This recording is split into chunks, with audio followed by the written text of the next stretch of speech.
মেধা বাড়ানোর জন্য কি আমল করতে পারি?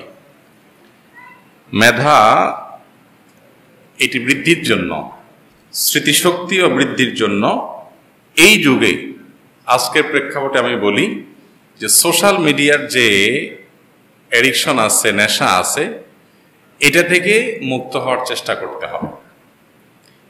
এবং যত বেশি আপনি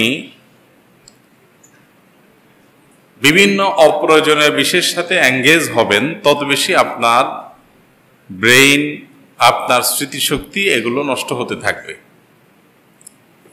আজ আমাদের সমাজের একটা বাস্তবতা হলো যে আমরা যারা শিক্ষার্থী আছি, এমনকি শিক্ষার্থী ছাড়াও যারা আছি, তাদেরও অবস্থা হলো যে আমাদের কোনো কিছু মনে থাকে না, আমাদের মাথায় খুব বেশি একটা কাজ করে না।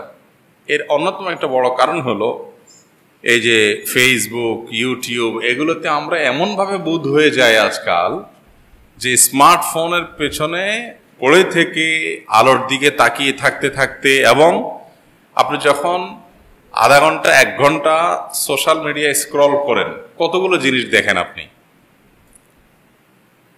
বিভিন্ন রকমের নিউজ দেখেন, বিভিন্ন রকমের আপনার লেখাজোখা পড়েন, বিভিন্ন রকমের ভিডিও দেখেন, প্রয়োজনীয় অপ্রয়োজনীয়, এক একটা আপনার ব্রেনকে এক এক রকম করে তোলে।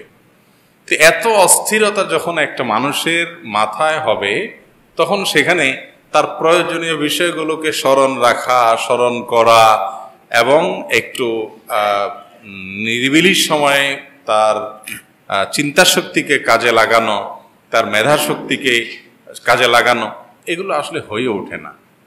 এজন্য বিশেষ করে যারা শিক্ষার্থী, তাদের জন্য তো বটেই, আর সাধারণ মানুষের জন্য স্মার্টফোনের ব্যবহারের নিয়ন্ত্রণ, এটার কোনো বিকল্প নাই।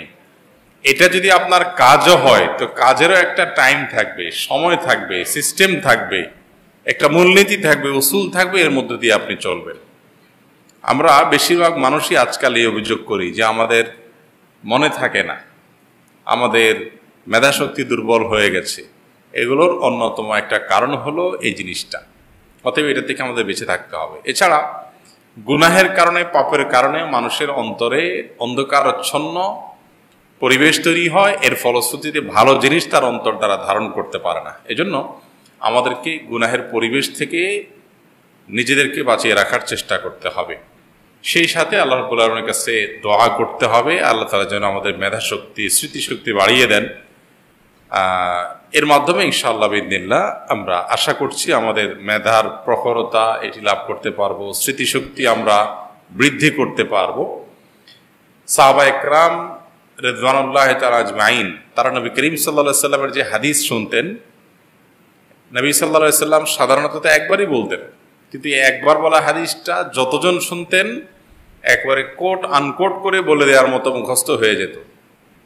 বুখারীর একটি দীর্ঘ হাদিস আবু হুরায়রা রাদিয়াল্লাহু তাআলা আনহু বর্ণনা করেছেন।